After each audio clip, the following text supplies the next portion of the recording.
If there ever was such a thing as a collector-based G.I. Joe line, well, this classified series is it. And on this special Labor Day edition of Toy Connections Online, or TKO, we talk about the good, the bad, and the ugly, the collector conundrums, the joys, the ups, and the downs of being a collector in the modern era of G.I. Joe. And yes, I'm well aware that we did have a 4-inch modern line for a good number of years, but with that being a very similar scale to our vintage line and this new 6-inch line offering something quite different in what I call the modern scale, or what we all know as the 1/12 scale, I figured it was time to have a good discussion on it. Now, you'll notice that I'm on my own today, and that's going to be the case for the first little while here in the chat. Like, I'm planning to fly solo for about 45 minutes, maybe a little longer, maybe a little less, depends on how long it takes me to get through everything. And then after that, I have done kind of an open mic session for any of the Patreon supporters and channel members.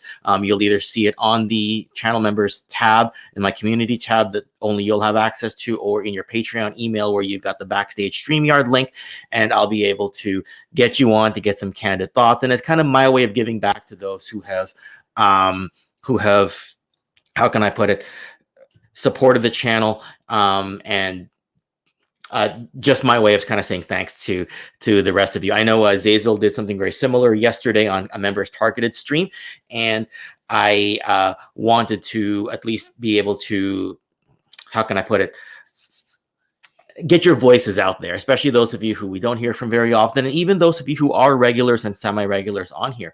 I wanted to give a quick rundown of G.I. Joe Classified, because while I call it a new line, it has been around for a little over 2 years at this point in time, and it's enough that we can go back and reflect, yet at the same time know that it's here to stay. This isn't just a trial run anymore. It's not one wave, see you later. It's not, we'll try this for a while, and then if it doesn't go well, then it doesn't go well. We're now at a point where Hasbro, Emily, and Lenny are giving us regular updates, etc. So we know that there will be future releases. News at San Diego Comic-Con is happening on well, it did happen a few months ago, and we're getting Pulse updates on a regular basis. And the reason I'm stuttering and distracted right now is because I realize I need to set the ambiance in this room. So let's do that.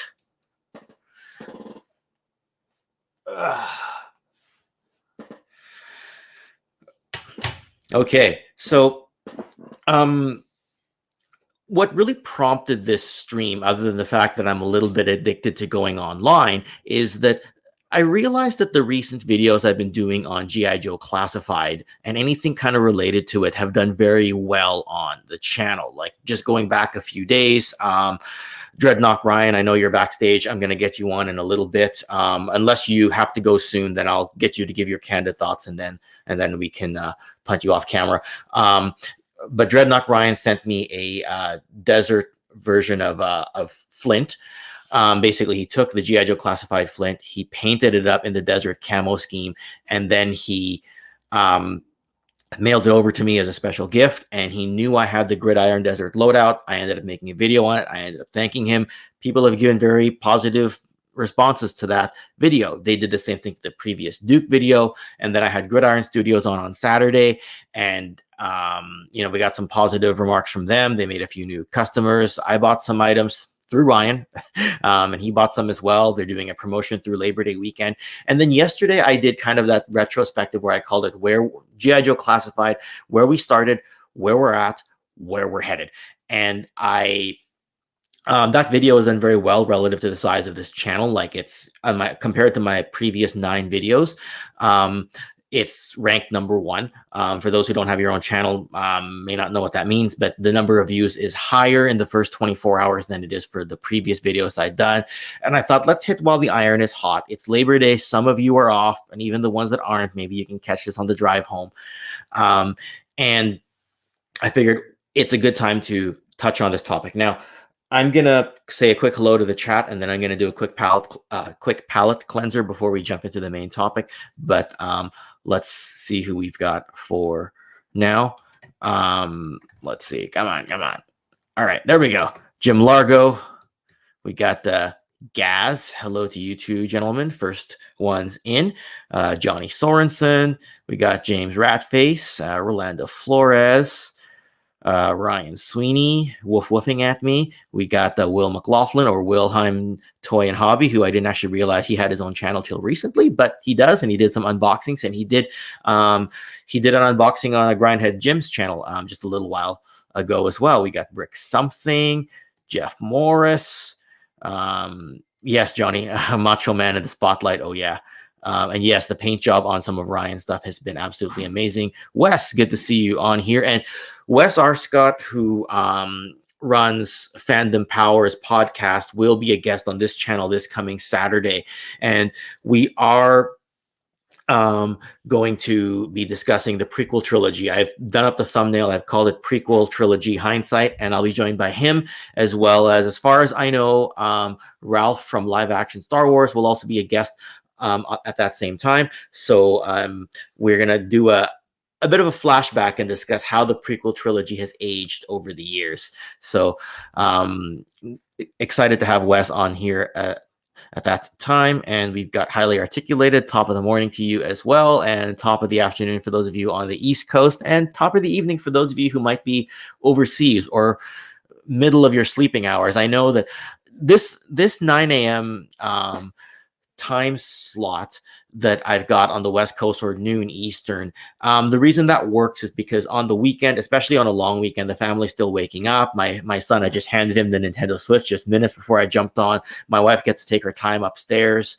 Mother-in-law, when she's with us, gets to take her time upstairs, and this time kind of just works for me. Unfortunately for me, that means that some of my friends in Australia, and I know Phil from Treasures for Trigger, who just joined the Patreon recently, he is in Japan at the moment working, and it's like middle of the morning, like sleeping hours for them, like 1, 2, 3 a.m. for them. And it's a bit unfortunate because I'd like to do this kind of in the middle of the afternoon, like at like 3 p.m. when it's like, okay, the people in Europe are just going to bed, and the people on the other side of the globe are just waking up, and the people who are in North America are in their peak hours. That's what I'd like to do in a perfect world. But what ended up what's happened there is, unfortunately, with me needing to be out of the house in the middle of the day like that, I can't do this, right? Sometimes I can come back if I tell the family, look, I can come back, but usually if I do that, then I'm jumping onto Zazel's stream at that 4 p.m. time, my time, or 7 p.m. on the East Coast. And usually we just finish our stuff. I'm not able to set up like I am here. I throw on some headphones, I turn my screen on, and I get on Zazel's channel. That's usually when you see me in the middle of the afternoon. There's very few exceptions, like Streamathon, where I can do that. So that's kind of why the thinking process behind why TKO happens at this particular hour of the day. It's, I mean, that middle of the day, usually, like, we have lunch just past 12 our time, and then we do our groceries, the day before the week starts. Like, we do it on a Sunday, but now it's a Monday. Because the rest of the week's about to start, we've got a day off, so we'll do our groceries a bit later. I see a few others popping into the chat. Left Coast Graphics, I'll probably see you at a toy show this fall. If I don't see you in Victoria, I'll see you at the Vancouver show. And They Gone, who was here on the Saturday chat supporting, much appreciate your support as well. And you're also in the same time zone as me, so that's quite interesting. And yeah, a few people with Labor Day off are able to come see us live. Now, I will jump into the G.I. Joe classified topic. I've got a little bit of time to do that, but so right now I'm just going to do a quick palate cleanser. So anyone that needs to either go for a smoke, grab coffee, get a bathroom break, I'm going to ramble a little bit about what happened last night for wrestling. A few of you are on the Discord server, like I know Ryan, Gazz, a few of you guys are on a recent Discord server we had set up, and a bunch of us I was at a friend's house watching and checking the Discord server. And yes, I'll see you sometime in person, hopefully Brick Something, because I think we're in the same time zone. So last night, for those of you who mostly follow old school wrestling or aren't wrestling fans, they had a really good pay-per-view last night for All Elite Wrestling, AEW's All Out. For those who aren't familiar with it, it's owned, but for those of you who are football fans, it's owned by the owner of the Jacksonville Jaguars. The son, Tony Khan, runs the organization as the company's CEO. And say what you will, the first couple of years they had a really, really good run. The last little while, as they've been kind of picking off WWE. I don't want to say outcasts, but people from WWE who weren't happy there. The show, and Ryan knows this, has had a little bit of, the roster is really thick at the moment, and it's hard to get everybody booked. So some storylines for the last few months to almost a year have been a bit lackluster, at least in the minds of some. For the hardcore fans, they'll live and die and live and breathe AEW. But last night's pay-per-view was really, really good. Chris Jericho fought Bryan Danielson, or Daniel Bryan. Christian Cage, you'll know him as Christian from WWE, fought Luke Perry's son, actually the late Dylan from 90210, Jungle Boy, in a very surprise match that I expected better quality, but the storyline was really good. And then the end of the night was really good with the CM Punk versus Jon Moxley, or Dean Ambrose if you knew him in WWE. The way the match happened, the way they started the night with a mystery winner of the ladder match who was going to challenge the champion at a future event.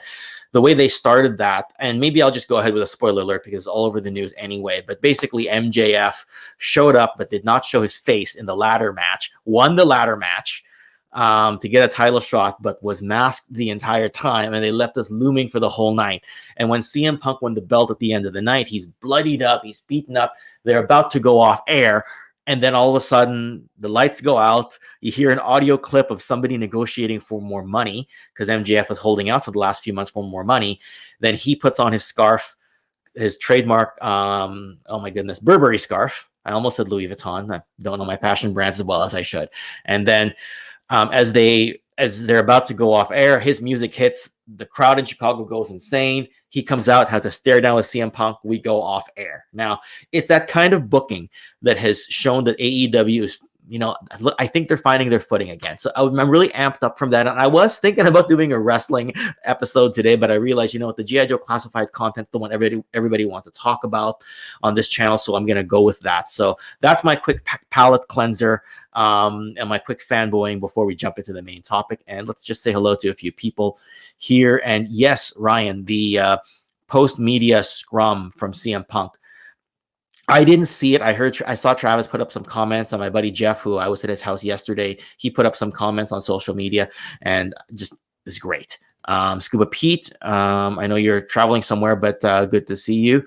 And yes, Hans Chow is in the house. What do we call him? The excellence of eloquency. I think that's your nickname. Chad, classified conundrum. Yes, it's just a conversation for you. And yeah, we see a few of you guys in the chat. Yeah, absolutely, Johnny. Okay, so you've seen, or if you haven't seen, it's in my back catalog, some of the recent G.I. Joe classified stuff, some of the live streams. Even a month ago, we talked about Haslab and whether they're getting it right with the His Tank and the recent 3 3/4 inch. Well, I guess last year's 3 3/4 inch Sky Striker. With now kind of being a good time to discuss it, I thought that I would bring up kind of the old images and show. Well, let me try to share a screen here. I should have set this up ahead of time, but whatever. I'm doing it right now. Okay, where are we at? Okay, as far as the classified conundrum is concerned, I'm going to share this screen onto the camera and show you all. So, as you know, this is where we started. Hello, Dave. Good to see you. With G.I. Joe Classified. And this is when I talked a little bit about, in the last video that I called G.I. Joe Classified, where we are, where we started, where we're headed.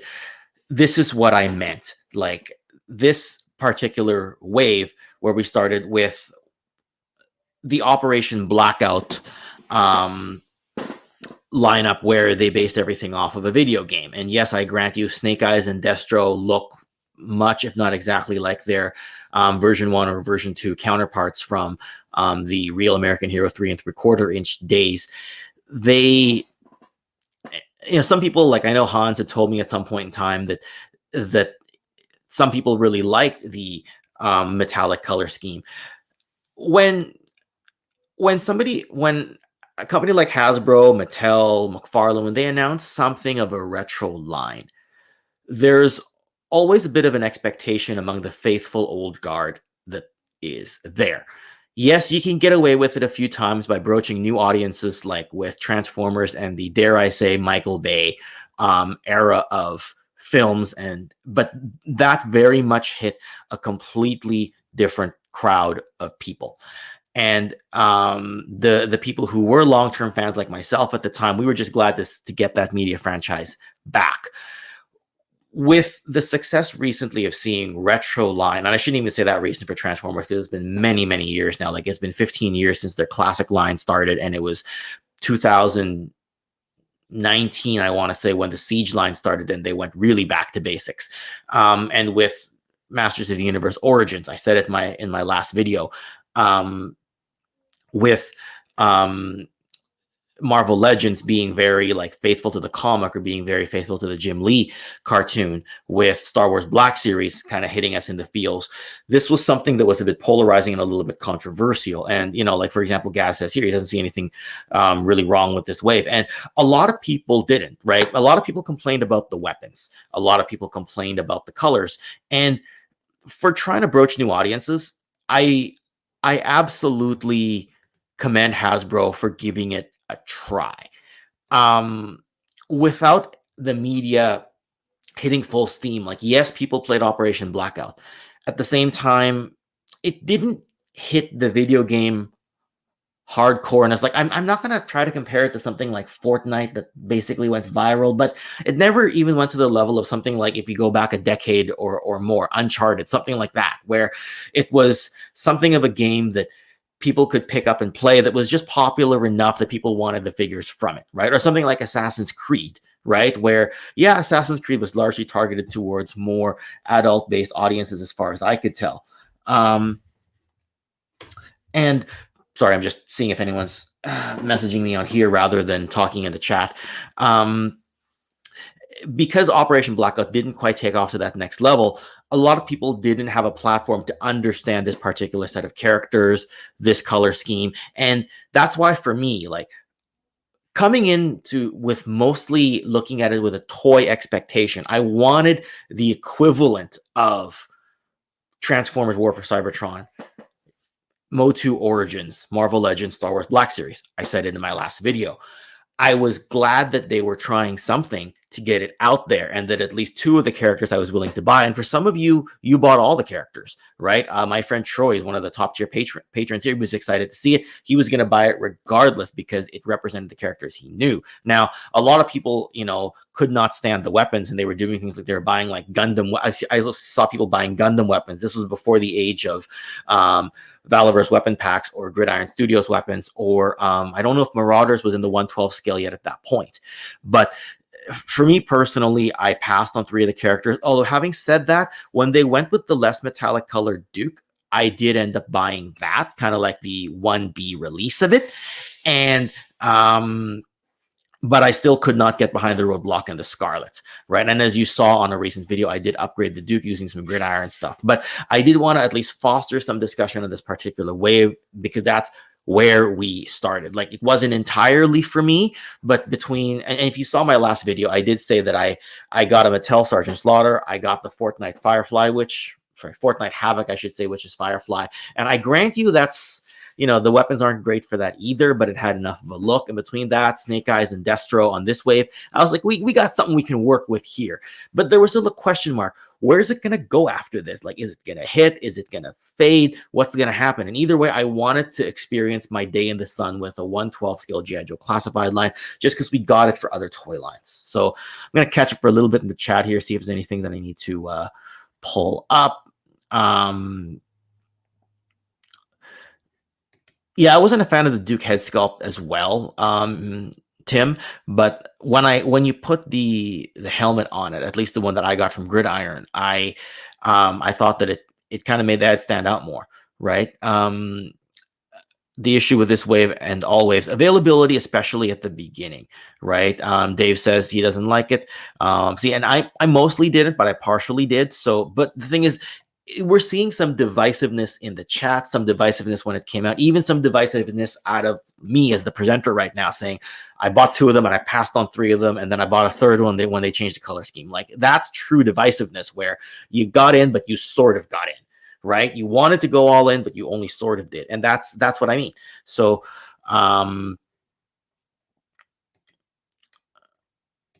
Ryan says here, you know, I would not be surprised if Hasbro had plans to have role play Nerf guns to match up with the figures.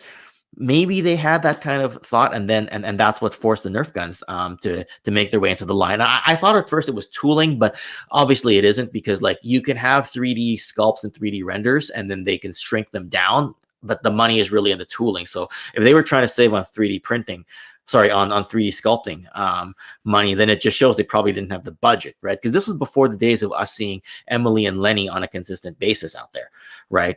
Chad says that he didn't have issue with the aesthetic of classified like this with Wave 1 or the Nerf guns, because ARAH had, you know, a different laser rifle, and these just continued the tradition in a different way. And one of the things I said in that last video is that, you know, reinvention is something that you need, right? Like it worked with going from the 1960s era, America's movable fighting man, to the real American hero. So they probably wanted to try something here. But I also said that when that doesn't work, then the tried and true formula will work. And I kind of, you know, in that montage, I showed the Last Jedi Luke Skywalker, and then the CGI'd version of him in The Mandalorian and the Book of Boba Fett, right? Like when I talk about tried and true formulas working out from that regard. Sorry, I'm just realizing, I'm just looking at my phone because Adam messaged me, and I didn't realize that highly articulated that not articulated Chad, but this is actually my buddy Adam from Facebook. So good to see you there. I'm not supposed to be checking my phone, by the way, but I wasn't sure if something would go wrong with my cross stream onto Facebook, so I went ahead and left my other device on right here. See, and I agree, Brick, something. Destro was a must-have when you found it at Target. If you look at it, you're like, that's Destro. That's V1 Destro. Yes, there is some frustration by fans and Hasbro trying to figure out how much and how to relaunch the IP. See, and this is part of my point there, is that if you look at Star Wars Black Series and Marvel Legends, and many of you know this, but maybe this will ring a bit of a bell with you, is that those are Disney properties, right? If Hasbro is going with internal properties, like for the action figure space, I think largely their big one, I'm not counting their, you know, their other products, but for the action figure space, they basically just had Transformers for years. But G.I. Joe is what the company was largely built on when it went to the next level. I grant you, yes, they had Mr. Potato Head and games in the 1950s before the era of video games, obviously. But G.I. Joe was the one that brought it to the stratosphere, that allowed it to compete with Kenner, that allowed it to, well, I guess Kenner in the action figure era, but at least to compete with Mattel in terms of the doll being the 12-inch Barbie doll and the 12-inch G.I. Joe doll action figure. Gotta wash my mouth now. Okay, so that's that's partly why I think they have to keep trying to go back to G.I. Joe, because, you know, as much as they have this great contract with Disney, what if it's not there in a number of years, right? Like you recently saw Hasbro acquire the Power Rangers license from Bandai, right? Like that wasn't, you know, that, I mean, who knows what royalties, I mean, I think they might own that, so maybe that's not a good example, but when there's royalties going out the door, it's different than getting your internal IP, right? And it's unfortunate, Dagon, you never saw Destro or Snake Eyes in stores. I can't remember who I ordered mine from now that I think about it, but I was able to get them from an online retailer, right? And Chad, I understand that doing this in like a gimmicky larger scale lacks some imagination, but I think outside of G.I. Joe, a lot of toy lines are kind of guilty of that, right? Like you're taking G1 Transformers and you're putting them in the recent Legacy or Studio 86 lines, and they're just translations on screen with more articulation, right? So I think that's kind of the way it is, and just what more hardcore fans tend to want. When you look at Masters of the Universe Classics a number of years ago, I was going to say Origins, but that came out a bit later, but it stays true for Origins and Masterverse. If you have I mean, they're basically taking the vintage figures or the vintage characters, and they're making it modernized, modern articulation, modern packaging with retro style in some cases, more accurate sculpts in many cases. So, yeah. So just catching up here. Oh, and the chat has jumped on me.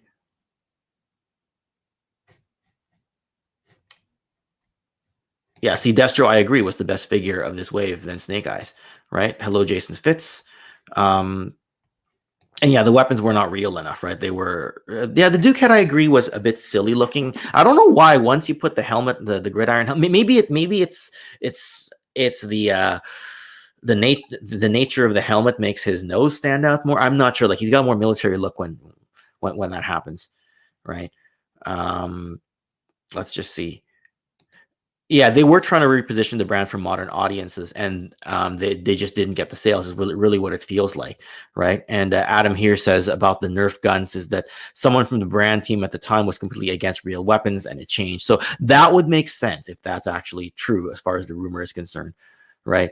And Nolan, I'm not actually much of a weapons guy myself. Like, when I saw like Roadblock's weapon, I immediately thought of Halo, and I was like, okay, this is kind of like the futuristic. Like, if you played Halo, it's like the Covenant style weapon, right? That's what I thought of it when I looked at it, but it didn't quite work for me, right? And I understand, like, it shouldn't be upscaled ARAH. It should be different. It should be something else. But it's here's the thing, right? And obviously, because I'm a Transformer guy, every comparison is going to go back to Transformers. When Transformers was flying high a number of years ago, and it still is in some ways, albeit we haven't seen a movie in a while, in a perfect world, you're hitting the kids market with the Michael Bay stuff, and you're hitting the collector's market with the recent War for Cybertron, Studio 86, and Legacy Alliance. And notice how many sub-brands I have to say. And even within War for Cybertron, you have 3 sub-brands. Notice how many sub-brands I have to mention. In a perfect world, G.I. Joe gets the same thing, and they're hitting both markets. With Motu right now, you're hitting nostalgia in the fields with Origins and Masterverse, but the new CGI, right, is hitting the kids market. And then, sorry, my phone thinks it's trying to Google Translate something for me. Silly thing. I don't know why it's doing that. And then with Motu, you're also getting the crossover with WWE, right? And WWE does that as well, where they have like the kiddie toys, and then they have the collector-based toys. So ideally, you hit both markets. And I think if they had been successful, they would have done this like video game futuristic style thing, the movie line, and a retro line. Like, in a perfect world, they would have hit all of the above and then some. That's kind of where I'm going with that. But when the other stuff isn't working, you know that your collectors are still going to hit the tried and true formula. So I get what you're saying. I just think that they see the formula working in other areas, right? So yeah.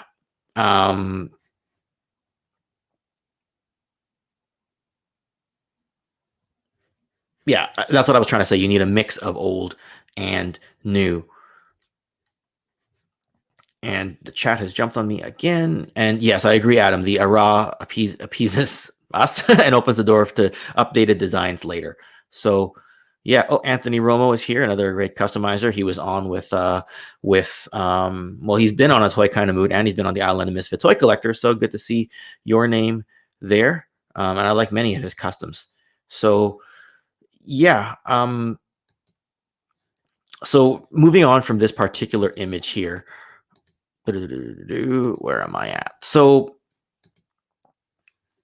just moving to the next image here, and what I was trying to drive home with the last video and what I'm trying to drive home here, this is where I can kind of show off my thinking, right? Like, you got Storm Shadow on the very, very right, looking very much like his version 1 counterpart from the 1984 line, right? Immediately next to him, you've got Luke Skywalker. And I grant you, Mark Hamill's a little shorter than other actors, which is why I didn't mind this one looking a tiny bit out of scale, right? So, but like, that's the sort of Hoth and Empire Strikes Back appearance of Luke Skywalker, and trying to capture that feel. And right next to it is the Jim Lee style Marvel Legends X-Men. So, and I agree, Tim, that this is absolutely awesome, right?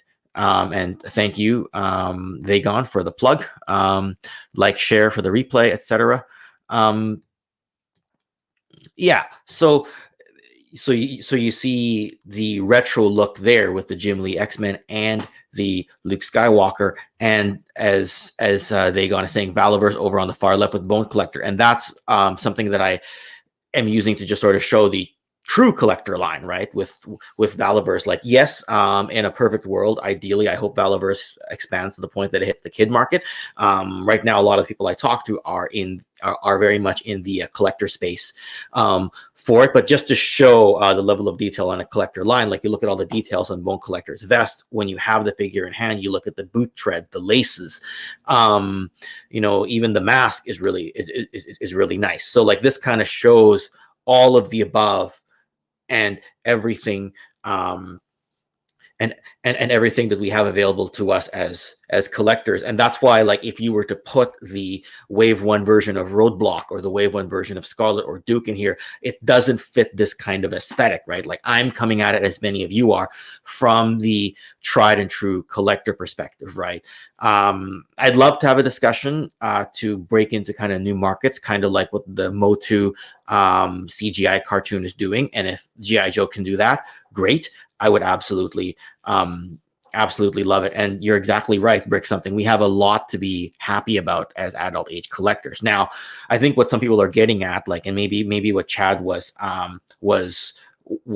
alluding to, and what some of those who didn't mind the new look, is we do want to carry this on, right? A lot of us, we're going to start aging out of this, right? Like, I don't know if some of us are eventually going to sell our collections and then move into retirement homes. I mean, we're obviously many years off from that, but there's no one to really carry the torch, right? Like, even my son right now, he plays with a few Transformers because they're robots, and there's a lot to like with that, but he's mostly on his screen, mostly on his Nintendo Switch. He's mostly on the TV. He's mostly on his tablet, right? And a lot of kids are like that. Like, I've talked to a lot of other parents, they're kind of the same way, right? So, but there's a lot to like, right? And as far as moving into the collector line is concerned, and I know this next image of mine, I set the brightness a little too high when I did the video, just because I have a light bulb, I have like a studio box, and depending on how I set my camera, the brightness can be a little high or low. But brightness for the good guys is a good thing, right? You look at this. We have a lot of great vintage options, and now, like, yes, I grant you, right front and center there, Beachhead's weapons still look very nerfy and a little bit goofy. And I love how you call your retirement home the pit, Dave. That's amazing. That's just so cool. But the rest of the characters here, and even Beachhead, just the way he looks, if you're not looking at his weapons, they embody that retro style and retro feel of G.I. Joe Real American Hero. Like, this is the toy line in upscaled and modern form that I always wanted, right? Like, ever since I got Marvel Legends back in 2005, and I grant you, I got out of the line and then I got back in, and ever since I started getting Star Wars Black Series on and off a few years ago, I've always said, why don't we get a 6-inch G.I. Joe line? And it felt like the popularity just wasn't there, right? And now that it is, I think we just have a lot to be happy about. And I hope at some point they can get back and break into the kids market and break it wide open. Like, again, with the Transformers references, my nephew, my sister's eldest son, because he was born in 2007 and was able to age right into that Michael Bay Transformers era, his Optimus Prime is not necessarily the one we grew up with. It might be the Michael Bay type of.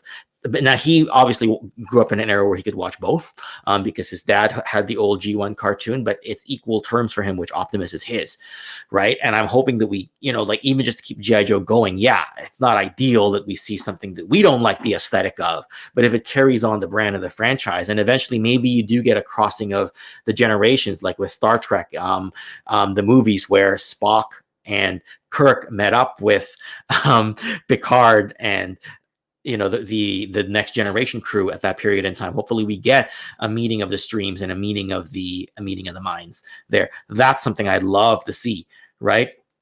And exactly my point, Impossiblepie. Who in 10 to 20 years is going to be interested in this, right? I want to see our franchises live on, right? Like, our dad's era, like, my dad wasn't into them, but a lot of people's dads were into the 60s movable fighting man, right? And we know now we're aging.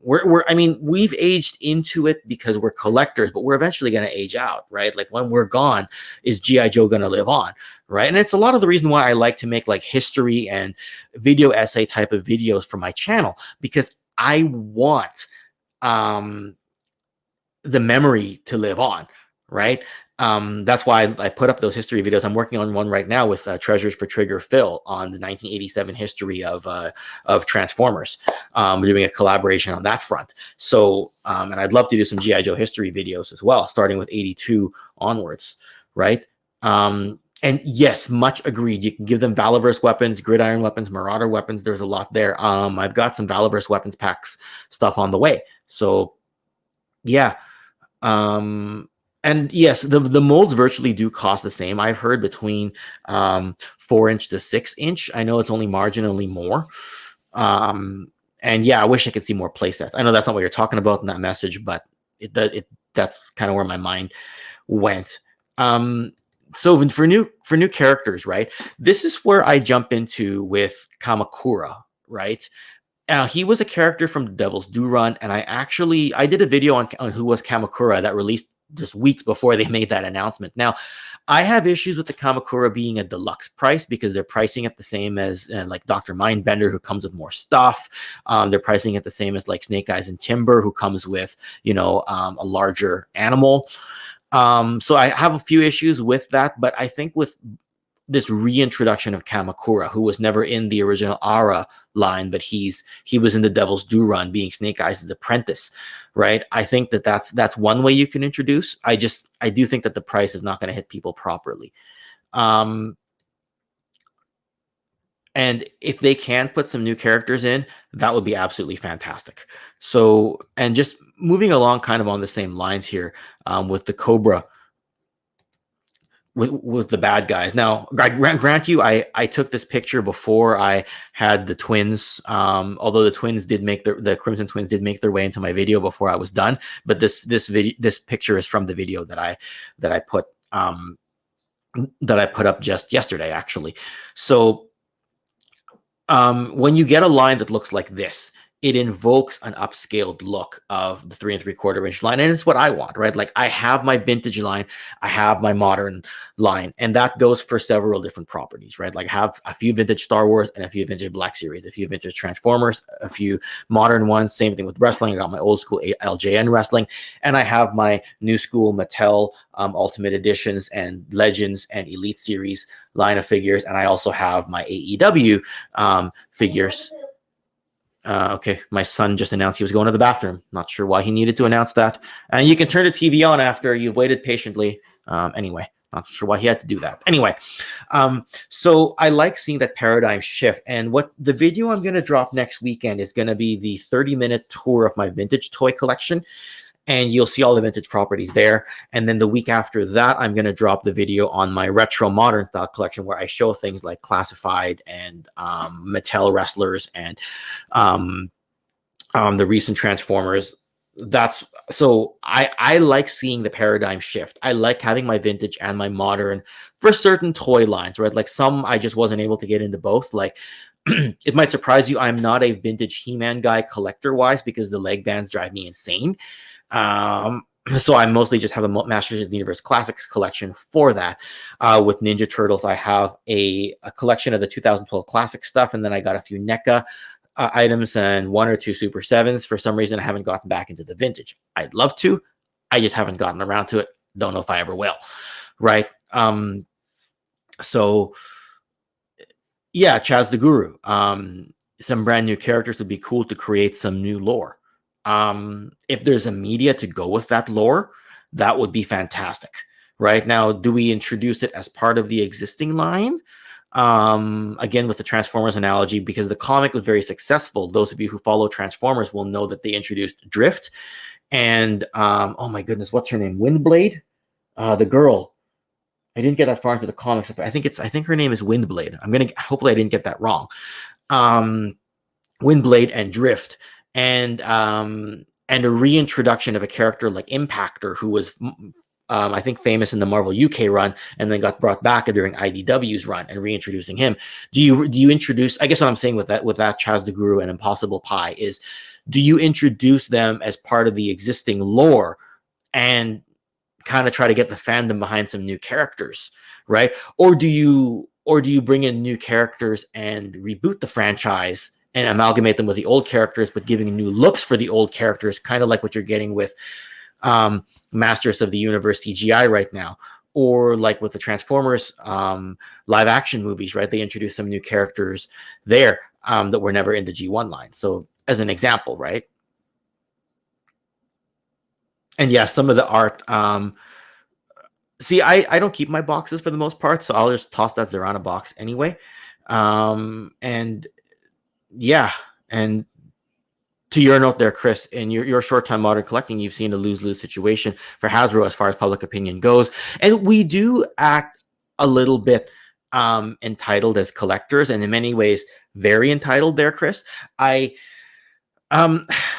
We're so picky, right? And gotta be careful how I say this, because I keep bringing everything back to other franchises, right? But I see just as much griping in the G.I. Joe community as I do in Transformers for a line that's released a lot more product in the last 15 to 20 years. And as far as I can tell, has a larger casual fan base. As far as I can tell, and I see the same amount of griping, which I hope that doesn't remain. What I'm basically trying to say is, for something that had more exposure for a longer period in our adult era, I see the same amount of griping as something that's just starting back up in the last couple of years, and it's a little bit unfortunate. Having said that, I think that when Hasbro, like the Emilys and the Lennys of the world, when they see that people are buying the stuff and that the tide is turning in terms of it's not like more griping and then less praising, and it's like it's starting to be an even amount of, there's some griping and there's some praising, right? And it seems to be an even amount. Yeah. I find that they should still take some happiness in that, because a lot of us are, I feel like I'm doing right now, are midlife crisising a little bit, right? And if that's what we're doing, then we're gonna be griping, right? I gripe if my car gets dirty, right? I gripe if I'm thirsty. I'm thirsty right now, right? Like we all do that, right? So I think as long as it's more organic and it's not like, personal attacks against the franchise and the people who are behind it or something like that, I hope that's okay, because that's a tolerable level. Like even just yesterday, I think I sent those of you in the Discord server, somebody was crapping on a picture that I showed, that they called it hoarding, and that there's no pride in the display of Transformers when I was at my friend's house there. That reply has since been deleted, not by me, and I don't think by Instagram, because there wasn't any cursing in it. It was actually like proper language, like non-curse language. I think maybe the person may have swiped left and saw that some of the stuff was properly displayed. So but that's what I mean by some griping. But it was mostly positive and mostly praise, right? And yeah, the Pursuit of Cobra line definitely could have had some characters that could work. And some of us, Hans, you're right, are buying anything and everything, and that we have expectations. We are picky, but I think the pickiness, like if I was really picky, I wouldn't have the display we show on screen here, right? And I do want to give we're coming out at the 45-minute mark. I do want to give the members and the patrons a chance to come on. I know Dreadnought Ryan, I see you backstage already, but if anyone either wants to check their Patreon email or their members or their channel membership and want to pop in backstage, and I'll let you on camera, I'll let you on there. But I did also want to show, because Gridiron was such a fine guest, I know that they are. I know that Mark has connectivity issues. Even seeing things like this, like fan work, like this mountain howitzer that the Gridiron did, which is very much like the howitzer that we had during the 3 3/4 inch line. It's just really cool to see this and to add this to our collections, right? And I know that they did a blue Cobra scheme as well. I'm going to show it here, right? Which is really cool, right? And seeing like the loadouts that we're seeing now, like I know he released the bazooka yesterday, but have a look at this for if you wanted to have your own short fuse figure, like have a look at that, right? Like this obviously has a breaker base and a Duke head sculpt, but if you wanted to, you know, you've got gear loadouts like this, right? With a bit of kit bashing. Now, how you get another breaker body and another Duke head is beyond me. If you're creative and you're apt at keeping stuff like Ryan and Romo are, then more power to you. Sorry, my son's bugging me. Yes, you can use the TV. I told you could use the TV, right? Sorry, my son's asking if he can use the TV, and I'm like, I told you could. Or like here with the tripwire pack, right? Like I'm going to be grabbing I've already got a spare Valaverse Delta Trooper, and I'm going to be getting an extra Bone Collector type vest, and I do a head swap, and I'm going to be doing a tripwire, right? But anyway, that's just to give those of you a feel for what we're talking about as far as fan made type of work. So, sorry, I'm going to catch up with the chat because when I jumped to the other tab, I missed a bunch of comments. So, yeah, they do look good next to the vintage stuff, right? A Night Viper would be great if they make one as well, right? I think you're talking about the gridiron stuff. Yeah, it does look very cool. And yes, there's quite a bit here. And yeah, Jeff, like you represent one of those. You mentioned the other day that you have less classified figures than other people, but the 7 you have are the 7 you like. Absolutely, gridiron is amazing, right? And I agree with the vehicle add-ons, right? Gridiron's doing some of that, I guess, with the howitzer, but also with the Haslab. You might be talking about Haslab there. I missed some of the chat, so maybe I am not fully caught up here. But let's throw some members and patrons on. Dreadnought Ryan, first one up. Very keen. Good to hear from you, my friend. Afternoon, sir. How are you today? Or morning? Yeah. I thought you would take the day off because I know I've kind of worked you pretty hard, and so has Travis, and you've worked yourself pretty heavily. So I thought you were going to take. I would have totally understood if you didn't want to come on today. Yeah, when we're talking Joe, though, it's one of those things that I'm passionate about, and I just think we as Joe fans have been it feels like we've been mistreated by Hasbro for a long time, whether it was O-rings disappearing, then you get the modern, and then the modern goes away. If we didn't have the Collectors Club and different stuff like that for, a number of years, we wouldn't have seen anything. And, I get the move to the 6-inch because Legends and Black Series have been so successful, and that seems to be the size that everybody wants now. But, I think they also have to look back at, the base collectors that have carried that brand on and start throwing them some bones once in a while too, besides just really poor quality figures or, too expensive where nobody can afford them.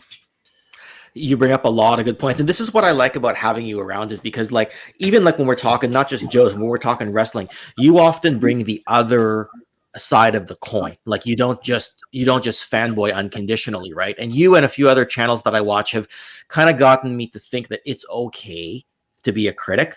Like you don't always have to have everything so hunky-dory, happy-go-lucky. And with regards to the 4-inch line, I know a lot of people got into it. For me, I got a few of them, like characters that I couldn't get, like Big Lob. Like even if I had gotten the O-ring collector's Big Lob, and I did a video on that, I think you saw, where I ended up missing out on it. I don't know if I would display it with the rest of my collection just because of the price of it now. But like characters like that, or the Cobra Commander that was in the trench coat that was from his Transformers appearance, I got that for the 4-inch line. But otherwise, I thought it was another articulated line that was largely in the same scale of the O-ring line. I wasn't getting incrementally more, although a lot of people did feel like they got incrementally more, and they love that 4-inch line, right? For me, it wasn't like Transformers where you had no articulation in your G1s. And you get tons of articulation, even if some of them are the same size for the modern stuff. And same thing with Motu, right? You're getting more articulation. I just felt with Joe's, they added the ab crunch and all that, but I wasn't a 4-inch Joe guy, I guess is what I'm saying. For me personally, it was the detail. And I'm not knocking the O-ring because it was magical for us back as kids. But being able to get better detail in the faces, getting different, with the O-ring, you'd have red hair, red eyes. You didn't get that definition that you got with that modern figure. And the fact is, when the modern figures came out, that was the style of figure at the time. So, toy manufacturers, as much as we want them to give us what we want, we're a small population of collectors that buys these particular lines, and they have that bigger piece of the pie they have to build for. It also gave Joe a fresh look, which they hope would help bring new collectors in. And the other part of business is, if it's a new line, that makes us have to buy all new stuff. So we're spending money and making it successful again, instead of getting more of the same O-rings that we may already have. So with the 6-inch line, that brought in people who were either Black Series or Marvel Legends or all of the above. And that's where the success of the classifieds come in. It's not the base Joe fans. It's all the people that came in from the outside that maybe didn't have Joes since they were kids. And you can tell with Target Cobra Island, Hasbro didn't have faith in the brand. They didn't make enough figures. Target didn't buy enough figures. And what they did have sold out so quick that people were wanting it even more. It was a perfect store. You brought up a lot of great points there, especially with regards to the crossover of fans from Black Series and Marvel Legends, because I talked to my friend Jeff last night. Actually, I was at his house watching All Out when I was texting you and the other guys on Discord. He didn't grow up here. He didn't arrive to Canada until like 1996 or 1997. So he didn't grow up with Joes, but he loves his Marvel Legends, and he gets a little bit of Star Wars Black Series, but he knows who the popular Joes are. So when he saw Classified, he was doing things like he was buying Snake Eyes, and he was buying Destro, and he was buying Cobra Commander and Zartan, because he knew who the icons were just through other walks of pop culture. And you're right, it brought over but because he was used to the 6-inch scale, he crossed that over and has like a makeshift ragtag shelf of G.I. Joe stuff and a few boxed items. And that's actually a great point that you brought up, is you can at least cross over to that market. I know we're a smaller piece of the puzzle, and I said this on one of my Transformers streams, is that I've heard the term 80-20, that like 80% is kids and 20% is adults. I do find, though, that within that 20% of adults, I wonder if we're spending more per capita, that how much Hasbro's making is narrowing. I know you're shaking your head there, but it's making me think, like, when someone buys something for a kid, it's a $30 item, and the kid gets that, and that's his birthday gift. Okay, maybe more if it's his birthday. You and me, we buy the whole wave, so we spend 150. So I'm not challenging it, but I'm thinking it. I'm wondering now. So think about it more like this. So let's say a classified figure Target buys costs them $16 or $17. They're selling it for $25, $26, right? So the profit margin's there for them. But if they're selling a $30 whatever generic toy and their profit margin is $20, who are they? They're making more money off of that. The margins are better for those kids' toys because they don't have to invest in the tooling for a lot of that stuff. They can make it cheaper, do quicker repaints because kids don't care. If you go to the toy aisles, I mean, our section is always the smallest compared to either board games or puzzles or, different things like that. I think even the Nerf aisle, if you go to like a Walmart or a Target, just that size of, the footage that they have for it shows you where that profit margin is for a lot of these stores and the manufacturers. 100% fair. I didn't actually think of it that way, because you're right. Even if what my theory is true and we're spending more per capita, your profit margin isn't as much, like you were talking about how much it costs versus how much you sell it for. And I'd be wise to learn this for my own future, what I'm working on right now. I think where the change needs to happen, and I think we're already seeing it, is either online retailers or like Hasbro Pulse controlling a lot more of the collector market compared to the retail stores, because retail just doesn't care. They just want to turn as much product as they can, and that's all that matters to them. For us, though, I mean, look at YouTube. How many channels have people that go on toy hunts? It's a big part of the, allure of toy, collecting, is going and finding that figure that you've been looking for, but they're just not out there right now. You pre-order everything and then wait for it to ship to you. that was another thing that I didn't get to touch on because I rambled on about everything else, was that the lead time on some of this stuff is insane. And I've heard some people say that, like, I've heard one argument at least that, you know, you look at a company like Lego where they announce it and then it's out. I'm like, yeah, but most of the bricks are uniform size, even the ones that are unique. If you make one unique piece, still compared to tooling a figure, assembling a figure, painting a figure, and that's what leads to the lead time on this part of on this particular thing. And like, I agree with this, right? Like, it's barely a drop in the Hasbro bucket, but hopefully it's a growing drop. And I guess in that way, I grudgingly understand why Walmart and Target had exclusives for certain waves that made it hard to get, because maybe only one big box retail wanted to meet the MOQ, right? So, well, and I think it's also that, you know, I hate to say this, but, you know, corporate bribery where Walmart or Target say, you know, that's great. You gave Target the Cobra Island and they can't keep them in stock. What's in it for us? You gave us, you know, these 4-inch figures that people are all pissed about. And, you know, we sold his tanks at clearance for $9 or $10. And then all these Joe fans come out and buy them all up because, you know, we're cheap. We're honest to God cheap. It is. Think about how many times you've seen people say, oh, I'll wait for that to go to Ross. And I was just as guilty as anybody with the 4-inch line.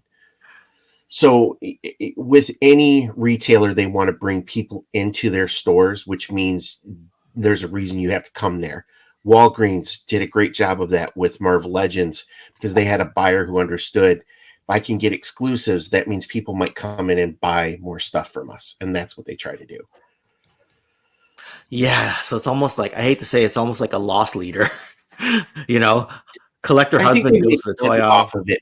It's the add-ons. You know, I worked in retail for a number of years, and the place that had the highest margin items were always the checkouts, because those are the quick things that you grab that you didn't think. It's that, you know, impulse buy. That's where you grab bubble gum or batteries or magazines or snacks, right? Yeah. Okay. Fair enough. Yeah. So I just want to remind those of you in the chat, like, I know some of you, like, Impossiblepie, Nolan, Gazz. I know Scuba Pete. I know you're driving, but those of you that are members and patrons, if you don't have to show your face on camera, you can turn the camera off, like this. If you just want to chat like this, you can do that. I've done that a few times before, and if you want to do that, you can check either your members tab or your Patreon email, and I'll invite you for a bit of an open mic session, like Ryan's doing right now. Although Ryan knows he basically has an ongoing open microphone with me.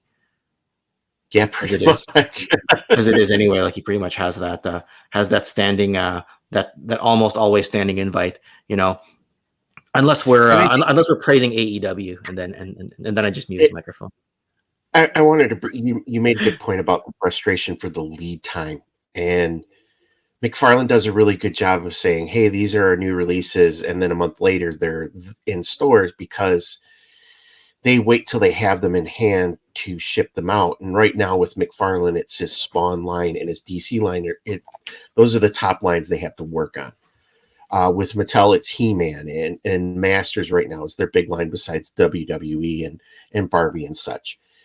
With Joe, unfortunately, we can see where we are in the pecking order because it's going to be Marvel Legends, it's going to be Star Wars that get those priority times in the factory and then shipping, because they have entertainment that they have to get that product out to meet. So, unfortunately, with Snake Eyes movie doing as bad as it did, and how bad it was, we're the redheaded stepchild right now, where, you know, our priority is not at the top where we think it should be. And the good thing is, even if you're the redheaded stepchild, at least you have a seat at the dinner table. You might be ignored a little bit, other than maybe the one sibling that does like you. Well, right. And I think there's somebody in the chat pointed out, like, you know, the brand team has completely changed for the Joe team. Yes. So, you know, that has all changed. Even the brand manager was brought from Mighty Morphin, but he had also worked on the Joe line. I believe it was for Pursuit of Cobra, the 30th anniversary. So he had history with the brand. That he also meant that he brought over Emily, and Lenny got brought in to help change the design team. So we may be the redheaded stepchild, but right now we have some pretty strong supporters who are helping this brand be successful. Yeah. We So also, yeah. So sorry. So are Emily and Lenny, are they not brand management? no, Emily is a marketing person, but there's Okay. an overall brand manager. His name is escaping me. He did the video for the Vamp RC Okay, fair that enough. they had put out there, but he had been the one that helped launch the Mighty Morphin Power Ranger line when they took over for that. But we're getting better support, and I think if you watch any of the Hasbro Pulse live streams, Lemily, as we just lovingly call we them, always call them. do a better job of selling the brand than what anybody else is. Right. We're also getting more, peeks behind the curtain as far as announcing what figures are coming out compared to, Transformers or Star Wars or Marvel, because Hasbro owns the brand and they can do that. So that adds to the frustration of, well, when can I order this? When do I get it in hand? So it's a blessing and a curse all in one time. Fair enough. There's a lot there to unpack that you, because at least you're making me think again. You always do, and it's good. It's good. But you know who else makes me think? This guy. Gazz. Hey, what's up, gentlemen? Not much. Just Ryan's making me work sensible mental gymnastics right now. Like it's not what do you call it? Just me flip flopping my mind and getting confused. Like it actually makes sense. I'm confused all the time, so it's okay. Yeah, maybe I'm just pretending not to be. But yeah. So how about that pay-per-view last night? Well, what a fun time to watch. Very entertaining. They made up for it. I felt the last one was a bit lackluster, and this one more than made up for it. They kept us in suspense the whole night. I'm just gonna say this and spoil this for the chat. Mute the volume. Luchasaurus. Yes. Bad guy. That's making me happy. I put a big smile on my face and I'm done. Yeah. Absolutely. Oh. You have an unhealthy love of that big old dinosaur, Gazz. I'm just saying. Who doesn't like dinosaurs, Ryan? Come on. It's a freaking dinosaur, for God's sakes. I'm going to try to find a picture of Luchasaurus for people to... Ken, the brand manager is John Warden. That's who took over. Okay. I don't have I didn't catch his name the first time, so yeah. Here I'm going to share what Luchasaurus looks like for a second. What's up, Anthony? Right? See, Chris agrees with me. There you go. So. The funny thing is I saw a picture of Luchasaurus without the mask. Yep. And I'm like, nope, he needs the mask. He looks like me. Ugly. I think there's a picture of him without the mask somewhere. Yeah, right there. Right there. There you go. He's right there. Right. So anyway, just give an idea of what we don't need to know what he looks like under the mask. All we got to know is that he's a dinosaur. That's it. Absolutely. Yeah. So Gazz, you said you were a fan of the first wave. Yeah, I am. I like it. I like it a lot. I don't mind it. I think they all look pretty good, and I like Duke's face sculpt. I think it looks cool. I mean, yeah, maybe you could use a little bit of a 5 o'clock shadow, but still looks cool. I mean, come on, look at version 1. It's got that goofy smile, so it's good. It's all good. We gave it a pass because it was the 80s, and I know that. When they have an Outback, are you going to custom an Ace Hunter? Am I going to custom an Ace Hunter for Outback? Maybe. I don't know. If I find the version 1, I'm getting the Tiger Force version because I think I like it due to Joe Berg. I like it better. I gotta hold back on the sub teams as much as I want to get to them.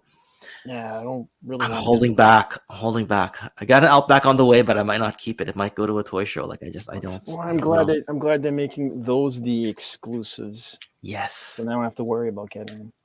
Yes. And the new stuff that's coming out is all the version 1 type stuff, right? Like the new Sarge, the new Dr. Mindbender, all that.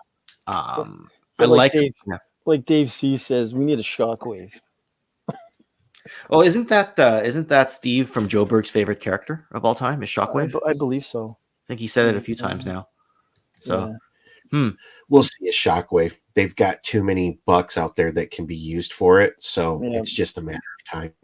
Yeah, I agree.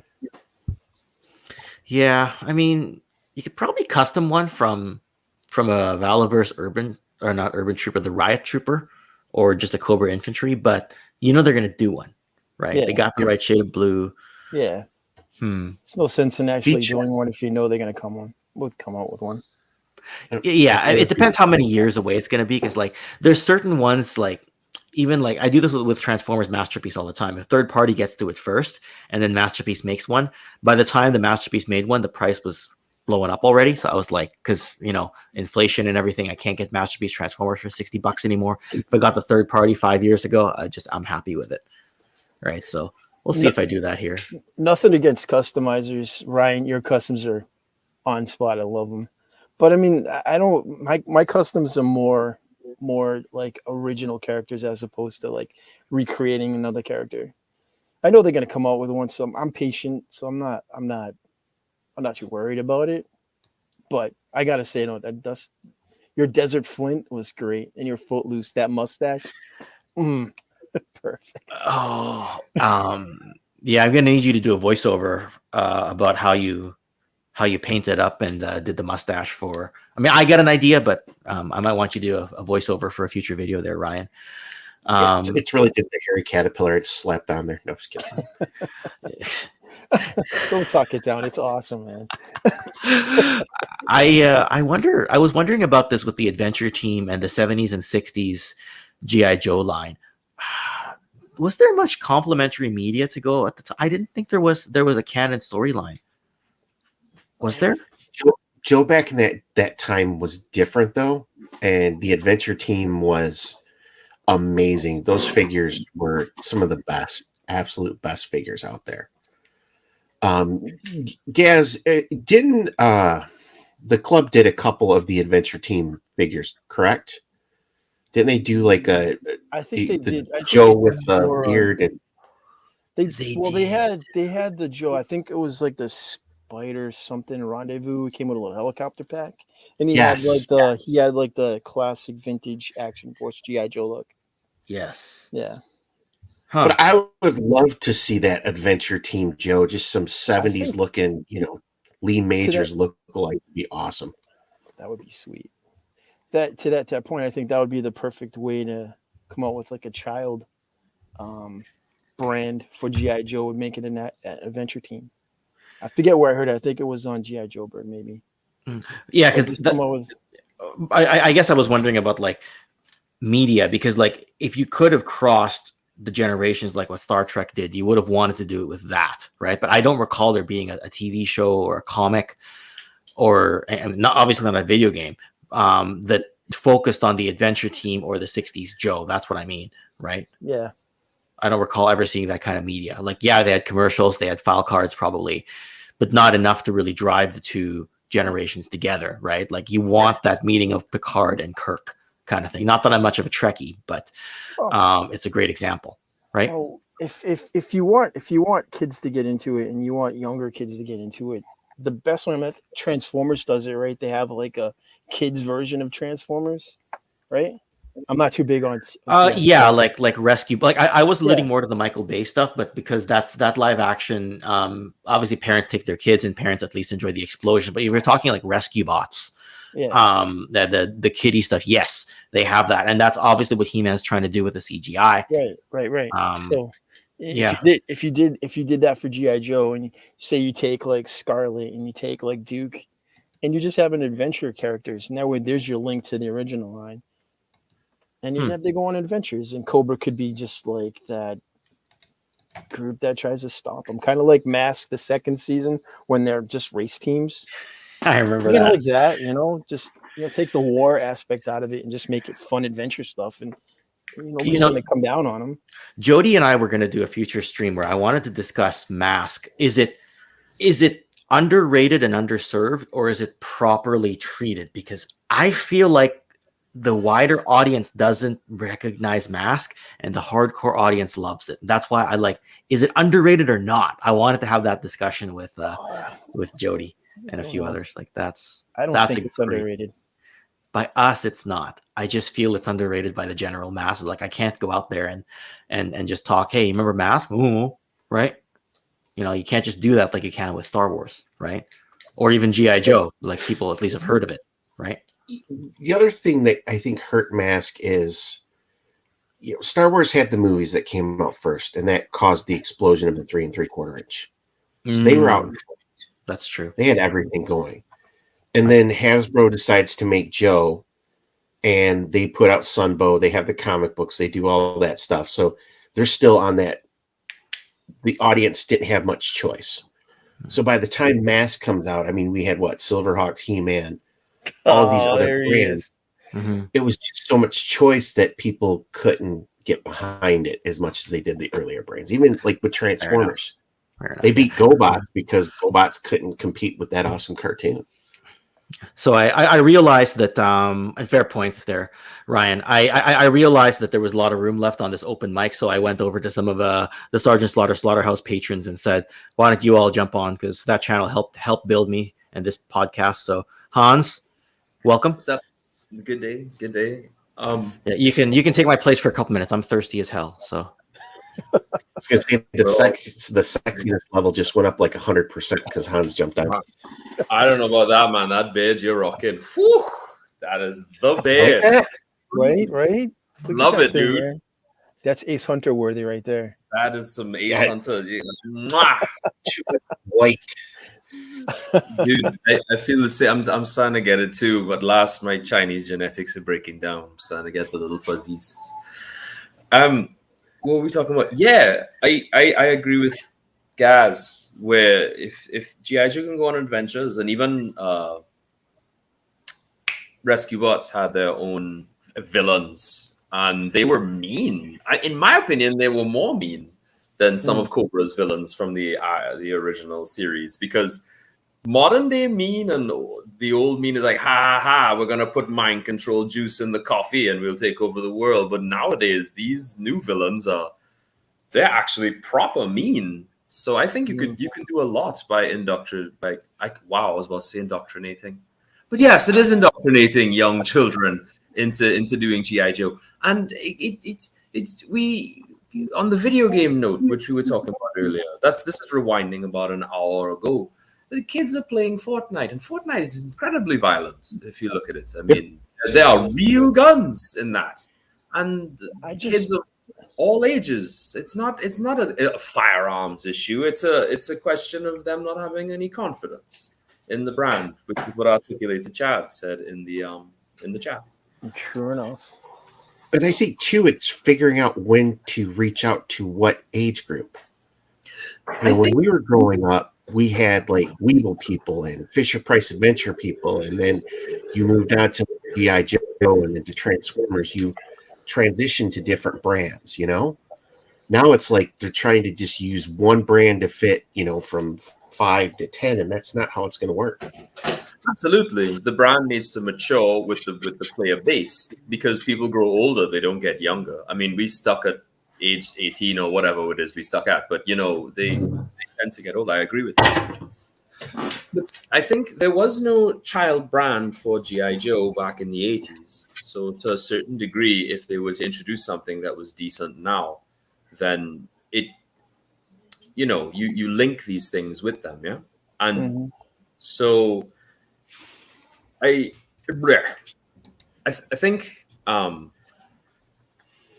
where was I going with this? I had thoughts and I had stuff, but then I lost them, because now that's what age does. When you guys were kids, I mean, you would have like one favorite brand, and then you'd see that new toy line, and it would help move you to that next level of different toys. For me as a kid, I just played with little Matchbox Hot Wheels, Legos, and G.I. Joes. That was the three things. And I knew about the cartoon. I watched the cartoon, obviously, but I had the G.I. Joes first, right? And I see all these advertisements for G.I. Joe, all the classic 80s stuff. I don't remember seeing that stuff as a kid.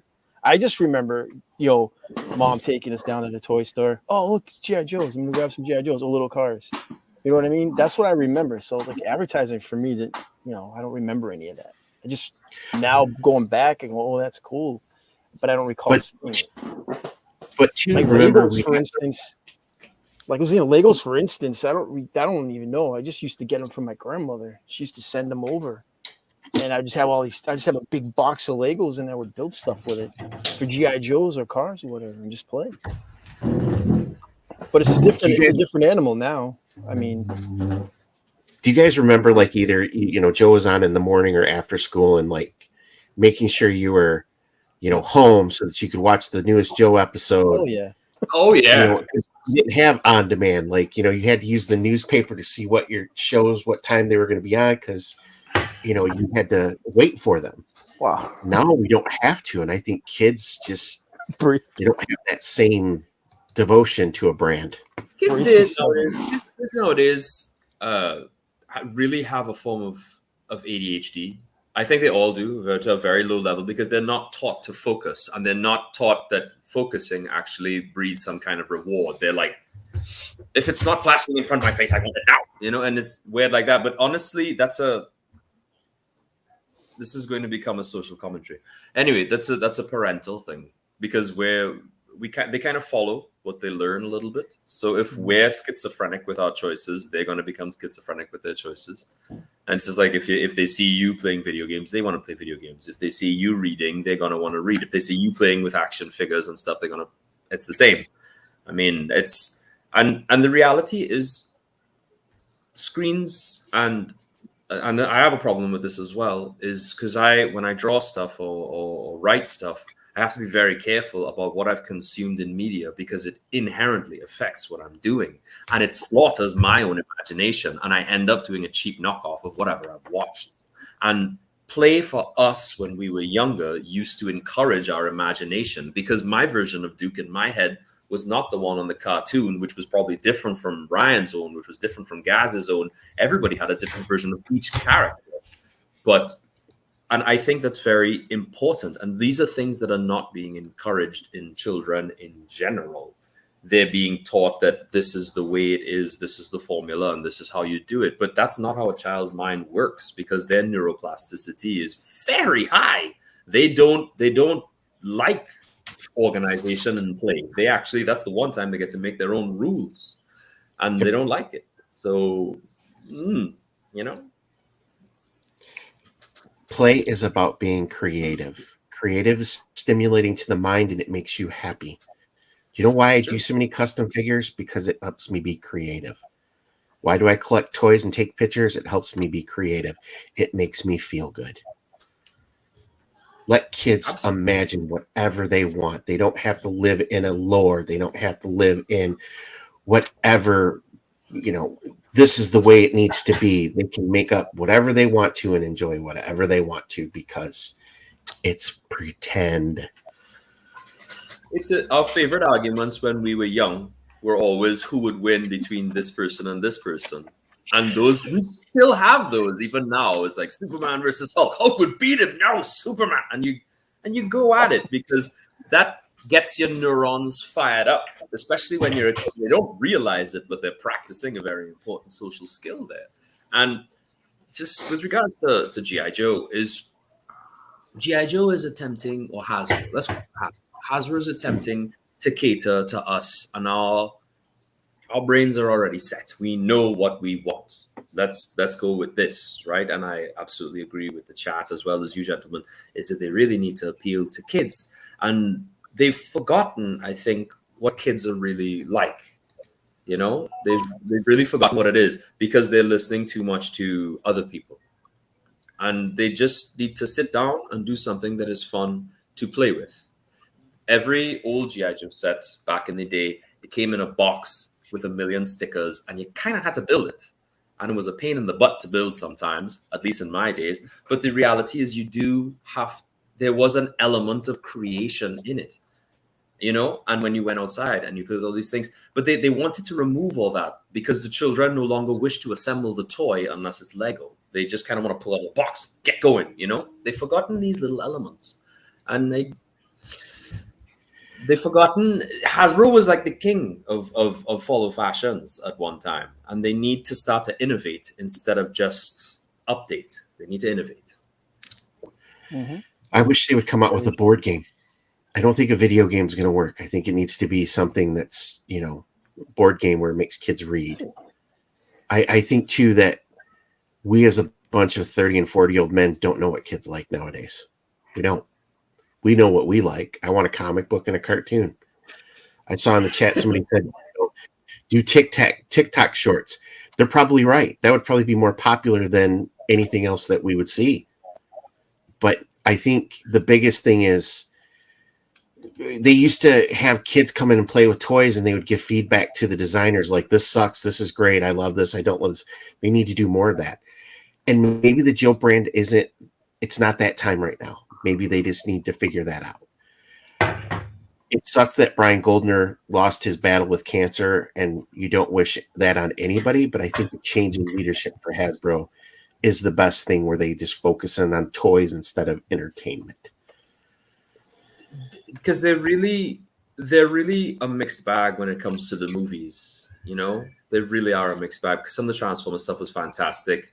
I will defend some of the earlier G.I. Joe offerings. I can't defend one of the recent ones. I don't remember I don't want to say the name, but I will also defend like the My Little Pony movie, because I really enjoyed it.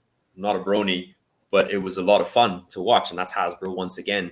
But it is really quite a mixed bag with their entertainment. So you're quite right. They should be focusing very much on their toys, But even with My Little Pony, that could fit a wide range audience of kids. It's a worldwide type of draw. Yeah. Transformers, robots are popular anywhere in the world. That's true. And with movies today, it seems that it's not like back when we were kids in the 80s, they would make a movie just for the States or just for, the UK. It was, it was geared towards that. And then the rest of the world just kind of was like, oh yeah, this is kind of cool. Now they make movies so that it's the Goldilocks effect. This is too hard, it's too soft, it needs to be just right, so it's bland. Because you have to make everybody love it. And robots, you can do that because robots are cool no matter where you go. I feel most G.I. Joe fans can agree that Resolute was good, right? And it was pretty hardcore. And I don't think it catered to a lot of audiences, and it really only catered to like G.I. Joe hardcores, I think. And I think there's never been a G.I. Joe fan that I've met who's been like, "Oh, Resolute was crap," And I think they really just need to, and even Renegades. I've heard a lot of varying opinions on Sigma 6, but never on Renegades as well. Renegades is almost unanimously everybody thought it was pretty cool, and I think they could get into that. They could get into that. I think they want to touch Joe for a long time after all of this. Yeah. Because the figures are selling. You don't need entertainment, so it's breaking all the rules. You can't find Joe figures in stores, besides the Super 7 stuff. But now you've got Super 7, Mezco, Hiya Toys, Hasbro, all making Joe stuff with no entertainment right now. That higher discussion is a completely other thing, because what has happened, because I think Ken said that Classify came out in 2019. 2020, but yeah. Right. So 2019, you got the Hasbro Snake Eyes figure at SDCC, and then after that, I think a general launch in 2020, whatever it was, something like that. I'm not good with that. Anyway, so they launched that, and I was like, okay, well, there goes my chances of getting 4-inch figures. So let me do the 6-inch thing, and then of course, okay, these are pretty cool. Oh, whoa, these are really cool. And then I bought all, and then you kind of backpedal a little bit, and then you realize, okay, all right, stop, because you're not playing with them as much as whatever.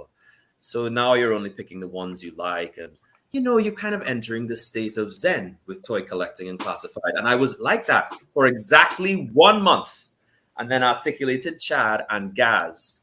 Sorry, Gazz sent me the Hiya Toys 4-inch, and then articulated Chad did a video on it, and I was like, they're gonna make me buy all these figures again, all of them. They got me again because I'm gonna do it. Because once they match the anniversary collection, it's over. I'm getting them again, and then I'm gonna have to liquidate my Classifieds. I'm not lucky like you guys. I'm not in the States. So I can't just be like, well, I'm liquidating my classifieds. Here we go. It's going to be like, maybe one dude, like, I'm not buying all. I'll take these. And then I get stuck with like 30 Cobra Troopers or whatever it is. You know, but Higher Toys is going to do it, and I'm going to go in again. Your boy going to find money for it. $20 a figure. There you go. Because I love it. I love it. I brush my teeth with it in the morning. G.I. Joe toothbrush. You press the button and it plays the song. They fight for freedom. I need to get one of those. Dude. And that's one thing I have to say that I never thought I'd see Hasbro do was actually license out one of their own brands to other toy manufacturers. And they're doing it. They're even doing it in the 1/12 scale. So, you know, you got the high end with Mezco. You've got that Super 7 for the cartoon look that folks like. They're coming out with O-rings, and now Haya's got the 4-inch. It's like, it only took you how many years to figure this out, Hasbro, that you could make money off of this brand because us old men like it. We're not that old, but yeah, these men. Let's use these men. I prefer that. These men like it, you know? Okay, these men, but we're old. We just, you know, it's okay. Well, look, sir, all that needs to happen really is say I don't know where this Amazon show with Lady J stands, but if this comes out and it's a massive hit, we wouldn't be having a discussion right now. If they come out with an animated cartoon and it's a hit, we wouldn't be having a discussion right now. G.I. Joe, they said they wanted to make it a green line. They want to make it continuous. So what they need to do is evolve it. Like that comment earlier with Turtles managed to stay on TV this long. That's because it keeps evolving. It changes. You can ask anybody, hey, who's your favorite turtle? What's your favorite turtle? And they'll give you a different answer. Oh, I like these turtles, and I like these turtles. For me, it's the original comic book characters because those are the ones that discovered first. Those are my favorite. But to everybody, they're different, you know? And that's how they manage to stay on the air, and that's what G.I. Joe needs to do. But is there certain brands that, because of how their characters are, they can survive? You're talking longer. about G.I. Joe, though. I mean, look at the Yeah, vast I array know, of characters you have. You don't need like to focus on Duke and Scarlet. You can pick any No. character. What I mean is, like, the Turtles are animated turtles that were created from ooze and they're teenagers, right? It's that comic thing that doesn't age. Transformers are another thing that they don't age. I think there's certain toy brands that just they're perfect because they do that. Right. And You know, G.I. Joe He-Man. fights Cobra, who are bad. There's good guys Yes, versus bad but- guys. Yeah, but I'm not. What I mean, Gaz, is I love Joe. Don't get me wrong. Like Star Wars seems to have hit a plateau, right? Like they can't take it any farther. Well, Transformers, they can still take it farther. unless Turtles. Go ahead. unless they find actual writers to write a good storyline that's not based off of the original stuff, then Star Wars can continue. Until then, they're not going to continue. They're going to be stagnant like they are right now. It's just like, hey, look, we got all these figures. That's the only reason why Star Wars is really popular. It's because they put every figure that was on, everybody that was on screen has a figure, so you got to go out and collect it. And Star Wars, love Star Wars. Yes, I do. I like the original. I'm not a fan of the newer stuff, not because it looks great. It's just I don't like it. But, you know, it's so vast of a field of characters you can buy from. There's so much there, and you can write so much about it. And G.I. Joe's the same thing. He has so many characters. You can focus on any one of them and come up with a good story. I mean, look at what's Ken's favorite line. What was Devil's Due? And look at that storyline, the Chuckle storyline where he's undercover. That stuff. You don't need to center it around like the characters that we know. So No, give me the damn freaking adventure cartoon. I'll be happy. Damn it. I just think that I know you're If you listening, wanna- Hasbro. I think if I you hope they're want to make listening. Joe popular, it's not going to be the 5 to 9-year-olds that are going to make it popular again. I think it needs to be made more adult because it's going to be that 12 to 15-year-old kid that will be like, this is badass, and I want to learn more about it. because we know if you market to that 12 to 15-year-old, you're really going to be getting that 9 to 15-year-old kid. You're not wrong. Because how many of us watched R-rated movies when we weren't supposed to as a kid? You know, Rambo, you know, all of that stuff. You watched it, but I think you've got to age it up a little bit for it to be more successful. But to be honest, R-rated movies when we were kids are a lot different from R-rated movies today. They're very different than they were now. Yeah, Now they're really pansy-ish. Yeah, but I mean, if you get that young, like say 4 to 6, 8-year-old bracket with G.I. Joe Adventure, and then all of a sudden they love G.I. Joe Adventure, and then they discover G.I. Joe ARAH or something like that, you got them right there too. Yeah, but I just think that 4 to that 8-year-old, there's so much for them to choose from I think aim a little bit older, because by that time Turtles won't be as popular. Mighty Morphin Power Rangers won't be as popular. But they still are. Titan Go, all of those younger cartoons you're not competing with. Find your niche that gives you the best opportunity to exploit your brand to that age group. I know people that loved Turtles when they were like little kids, and they still love them today. Yeah. They still love them today. How many of those people are like that? That's a small number. You know, you need a bigger number to get more people to stick to it. Look, I love old school Mid-South wrestling, which, you know, it was, you know, old ladies were threatening to stab wrestlers, but I'm like one of 4 people probably in the world that still love that. This is real old ladies. Find your age bracket where you can dominate because there's nobody else to fight there, and then put your battle there. That's what Joe used to do. I'm pretty sure if you leave me alone for about a month, and if I could just quit my job for a little while, I could work a really good pilot for a kid's show for G.I. Joe.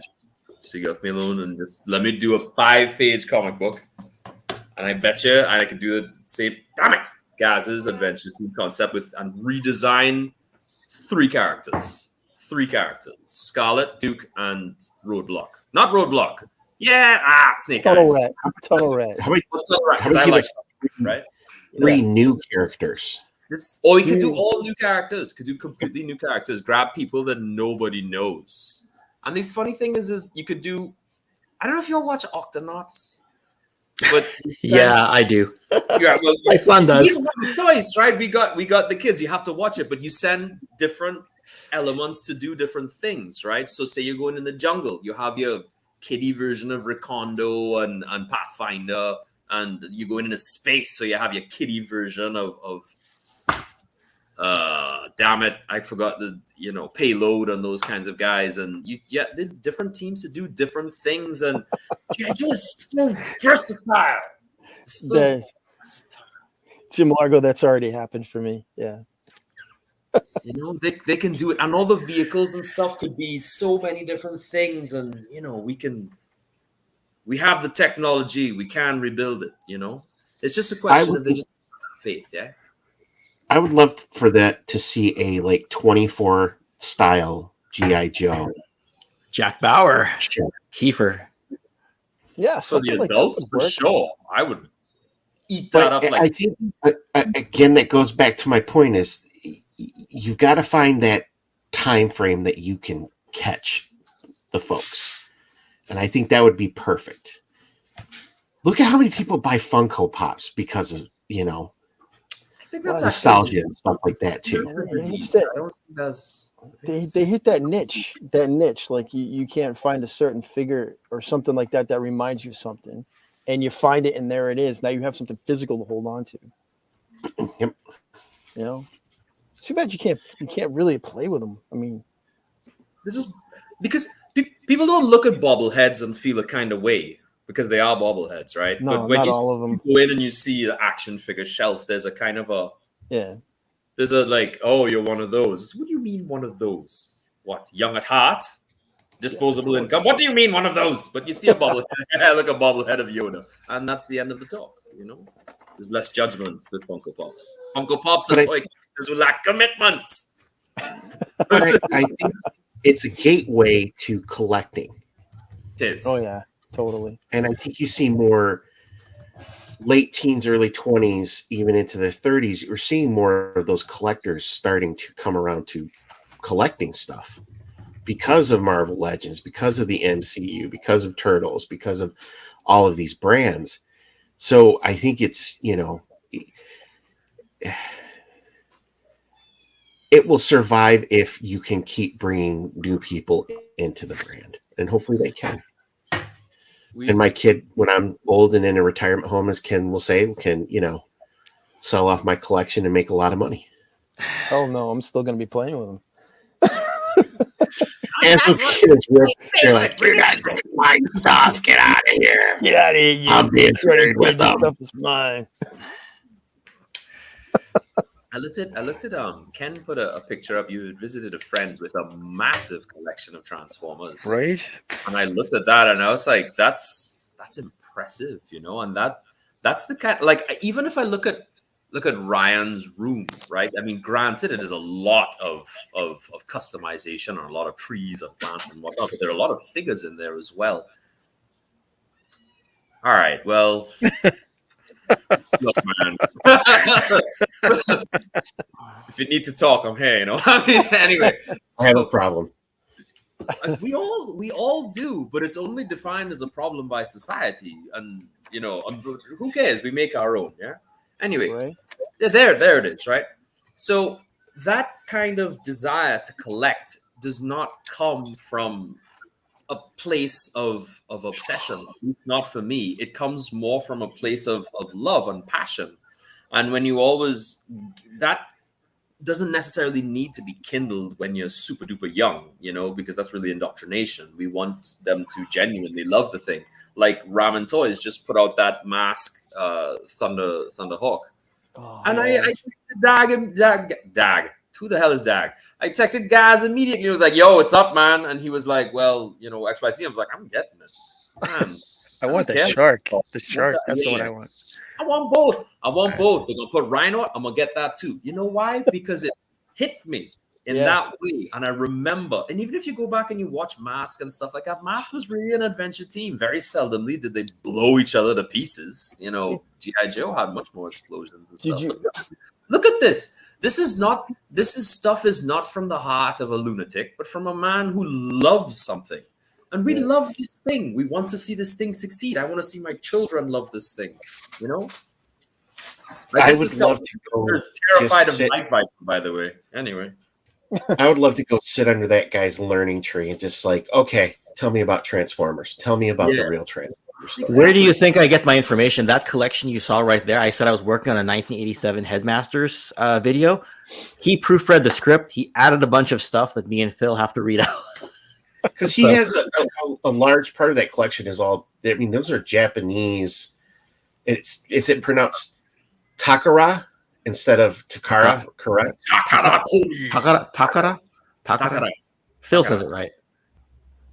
So I have a real dumb question because I've been thinking about this. How many of us are going to want a coffin that is an action figure box when we die? Oh, damn. No. I'm gonna be cremated. I'm gonna be cremated, and my urn's gonna have like pictures of G.I. Joe all over it and Megaforce. No, when Gazz, it would have Megaforce would have Ace on your urn. Well, yeah, Ace riding his Delta, and then G.I. Joe's with in the the back. blue headband tied on it. Damn right. They're gonna cremate me and put me in a jar that's sculpted in the shape of Baroness, because that's the only way I'm ever gonna be inside that woman. Yes. Yes.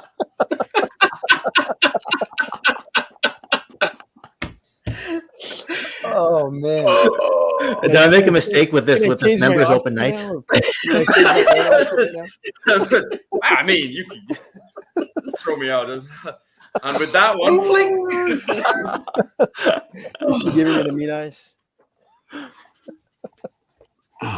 That's y'all have my wheels spinning now, man. I feel like I'm kind of want to put this Infinity thing down for a little while and work on G.I. Joe for a little while. You should. I should. Maybe I could use that to get into Carsten's pants. But anyway. Maybe. It's gonna be online. Don't put that online. Edit that out. Anyway, you brought up the ramen thing. Did you see Mercy's review of Silver Rock? Silver. Yep. Yeah. Oh my god. I think I might want to get that now. There's to a lot into that cartoon. I swear. There's so much lore and stuff in a lot of those classic cartoons. It's not really disposable media, because it really is part of a mythology. And G.I. Joe's got that, Transformers got that, because the people that made it from the day were very concerned with, of course, this thing having some kind of backbone. And I think that's important because kids nowadays, even teenagers and stuff, they like, and we've loved it even when we were younger, to be able to have that knowledge of this thing, to love this thing so much that we know so much about it, And I think there's a lot to gnaw into, and there's a lot to want, and there's a lot to, and as I can't remember who said it, but 200,000, highly articulated. He said, just sold 20,000 Haslab. What the hell what's wrong with me? Haslab his tanks. There it is. And he's right. They don't really need to fix it. We just need for Hasbro to embrace it, because we already have embraced it. Well, I mean Ryan has embraced 500 of it in the corner he just showed us. Full of them, right? And Gazz has got a good few, and Ken has 1 million, and we know at least 50 other people who have collections equal to or greater than ours. We don't need to fix it. We love it. They just need to love it as much as we do, and then do the thing, make money babies or whatever it is they want to do.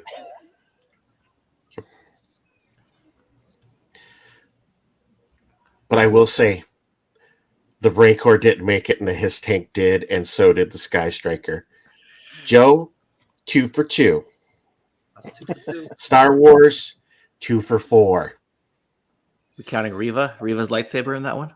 Of course. Okay. Before you do anybody else's lightsaber, that's the one you're gonna do? Come on, man. That's what I just said. That's what I was thinking. Like, why that one? Well, the problem is there's already manufacturers out there of lightsabers, so you can't do anymore. They're already there. Yeah, it's true. So why are you even doing that? Why is that the role play item that you go for? And that's not even like sense. You know what would have passed. You know what? Let me say it. I already have. I'm a 1R rated one. You go ahead.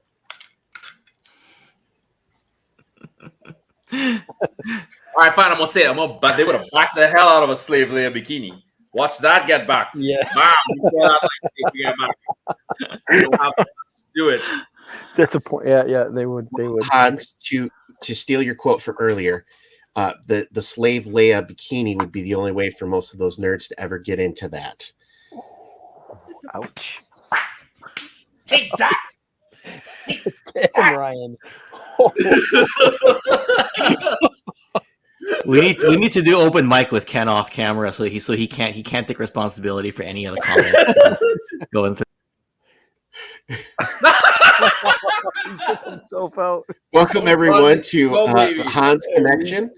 We are taking over Toy Connection for the day, so anything we say is our opinion and can't be held at the hosting channel's responsibility. I have to come back and then change my name.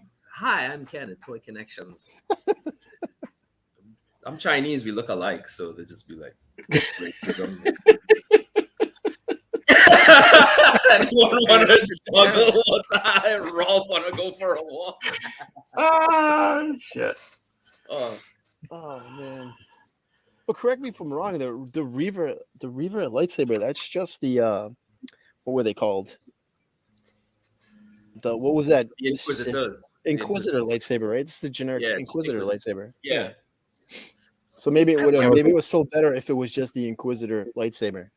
Yeah. I was gonna say it's a lightsaber on a Lazy Susan or something, so it just like spins around. It spins around. They can fly around with it, right?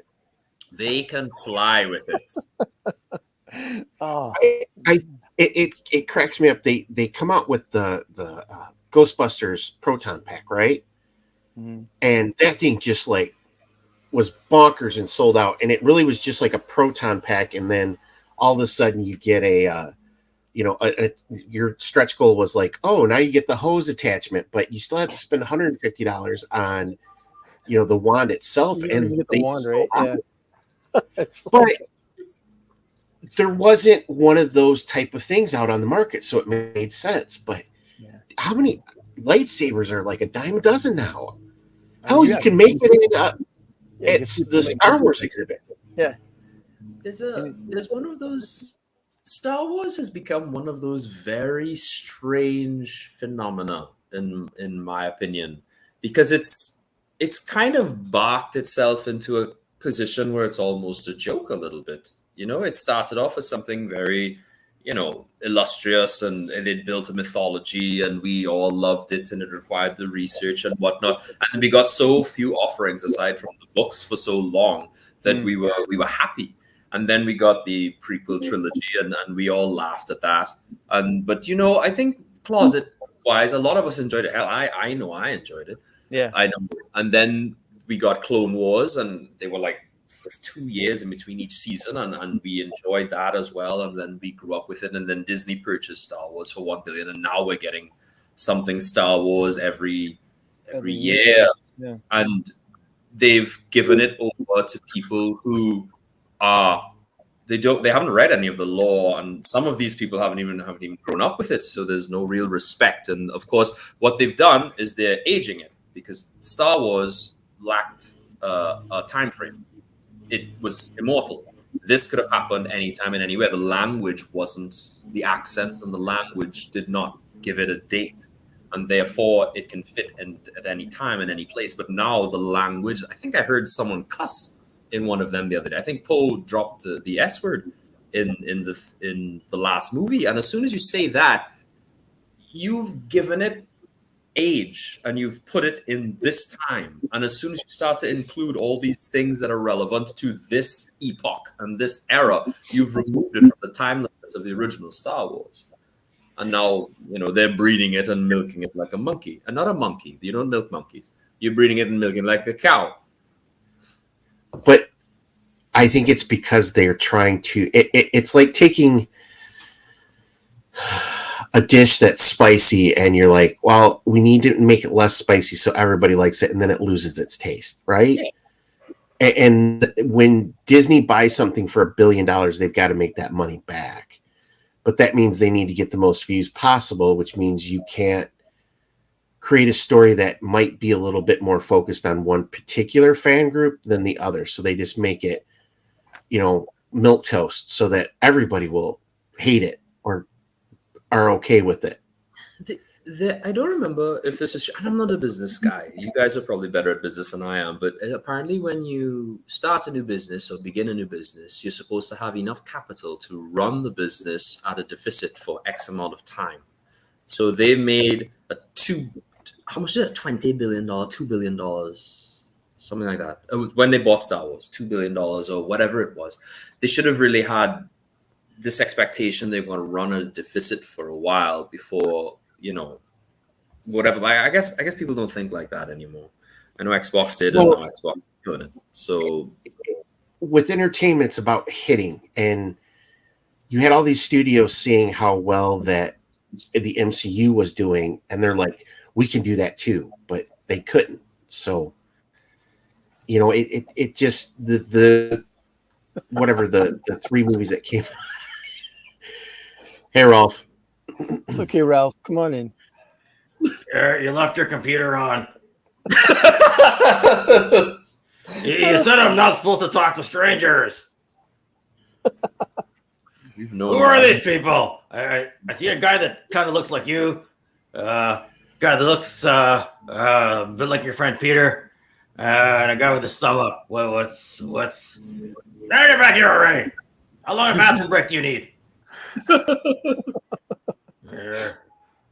I did see a question earlier of it. Do we think the Rancor will be re-released?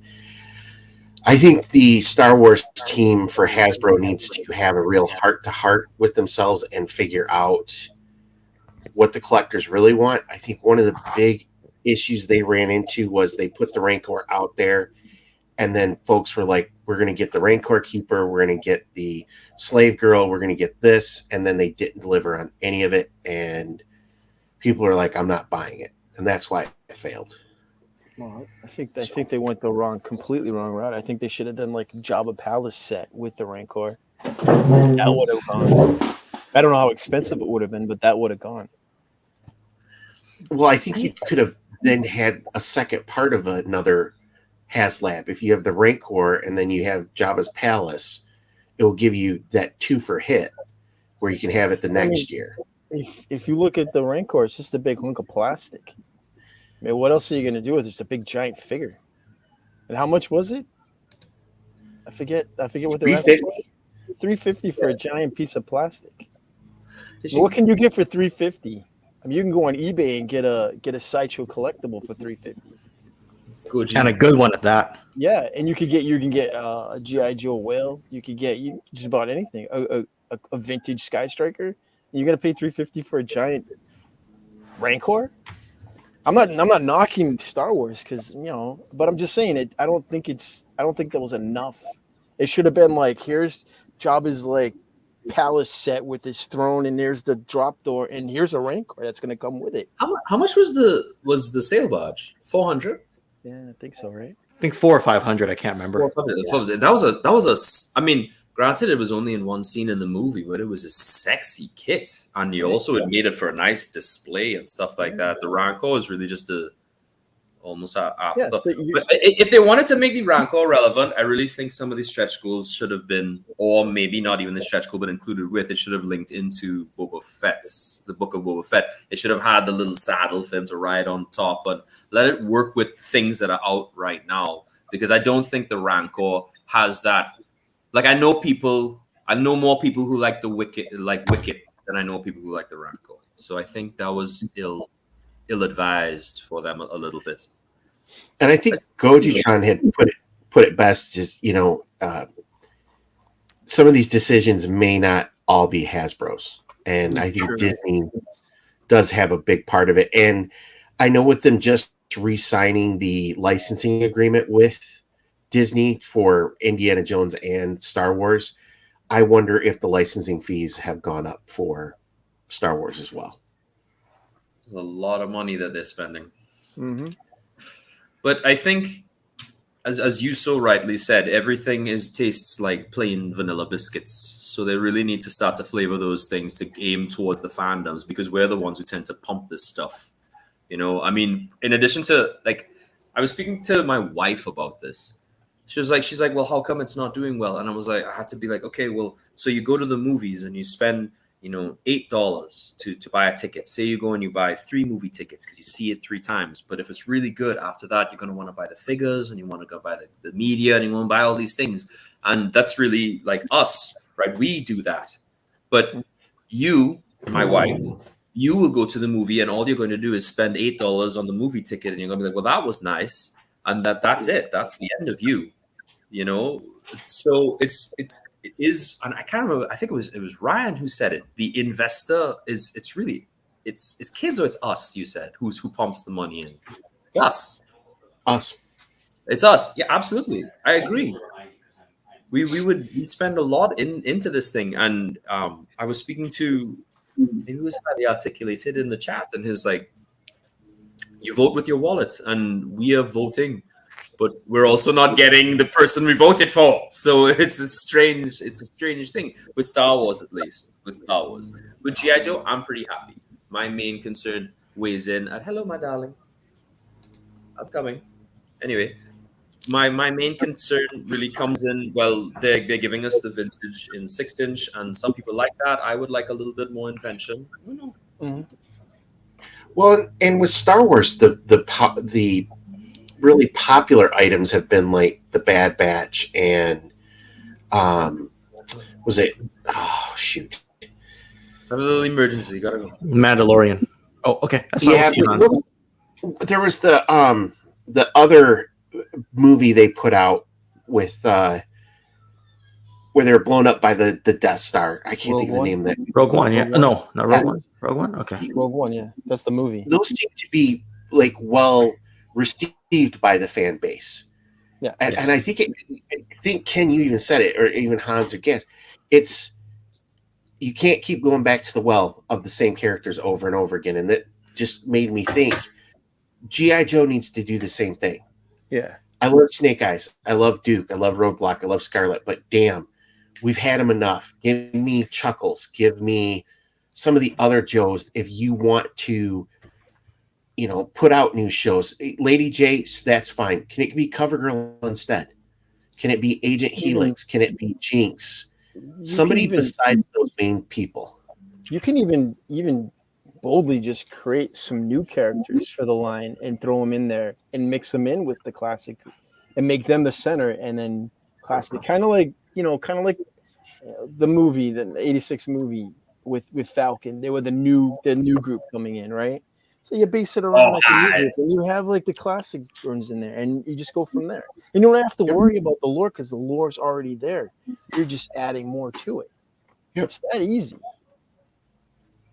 It's that simple. This is happening. This definitely before Christmas. I'm going to do a couple pages of this.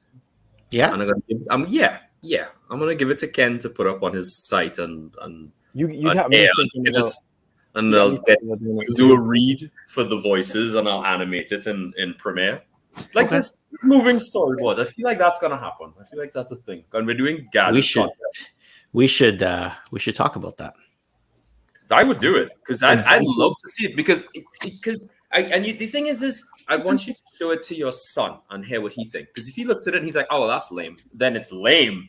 Because kids are super truthful. Because I'm gonna show it to my two.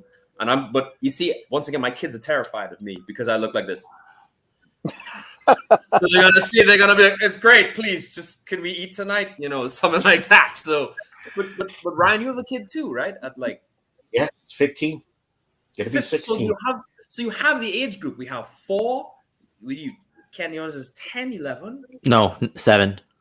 Oh, that's like mine. All right, so we have 4, we have 7, and we have 15. So you have this, and I just show it to them, just 5 pages, narrate the thing, and see if they think it's lame. And I think, look, Hasbro, we're doing your job. Hire us. Hey, I'm off for this. I'm ready for this project. I'm gonna do some stuff on my own too. Yeah. And we can collaborate, Hans, and then we can try to figure something out. Yeah. Love it. I still think one of you two needs to start a channel and make the other one a regular. No, you do all the work. Yeah, you do. Yeah, I'm here for support, man. Like I told you. These are the actors who make their living off being guest stars, and there's nothing wrong with that. Hey. So what are you two famous for? Just a guest star.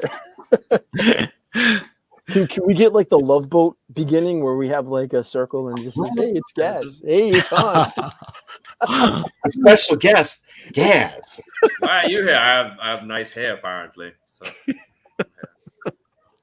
Why is Gazz here? Because he also has nice hair. So not really. Well, it's kind of wavy and it kind of just clumps up. No, it's not that good. Well, we got a couple minutes left in this sort of open mic session. You see, I largely removed myself from the discussion because I wanted all of you and whoever else wanted to join to sort of just get your thoughts out there and just go unfiltered for a little while, trying something a little new here. So I very much loved hearing all 3 of your guys' thoughts and everybody in the chat. I think this was great. It's like Labor Day therapy, Labor Day toy discussion therapy. I do have something to address in the chat though. I think what do you got? Dave C. It's Van Halen all day. over Molly Crew. That's a long while ago. Yeah, Van Halen all day. Was that actually ever a thing in the 80s? Van Halen versus Molly Crew? I don't say verse, but yeah, I remember having a cousin walk up to me and say, Molly Crew, Ozzy, or Van Halen. Van Halen. I go Van Halen because I find their music just more timeless. It is. Is it Sammy or is it both. Dave? It's both. Both. It's similar enough. I know you can hear the difference, but it's like Bon Scott versus Brian Johnson. They have enough style similar. It's one band and variety. It's great. Yes, Van Halen. Here's the thing. It's not a frickin' team sport. You can like multiple things, and it's okay. Right. Why the heck do we have to choose? We don't. We don't. That's the best thing. I can like whatever the heck it is I like. Damn and right. Damn right.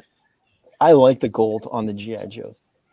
And I'm going to just vent for a second, but I'm getting so tired of so many content providers making people choose between liking something or hating something. It's like, you know what? If you don't like it, then don't review it. Or if you feel that's the only thing you can do is just crap on stuff constantly, video after video after video after video after video, like 3,000 times, then that's a problem. Just saying. While you're buying up all those figures. You hear that, Hinomoto-san? Dreadnought Ryan speaks the truth. Ikimasta! She agrees with you, man. All right, gents. And with that, I think we've just crept up on the 2-hour mark of the stream. And unless if anybody wants to, well, including the time that I was flying solo. But man, this was fun just getting your thoughts out there.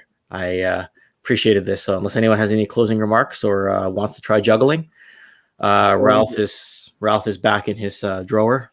It's always a pleasure to be on with you guys. Always. Appreciate that. Always. Well, this is great. All right.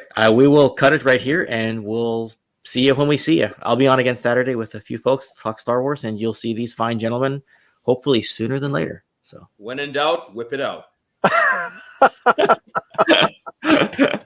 And with that, we're out of here. Well.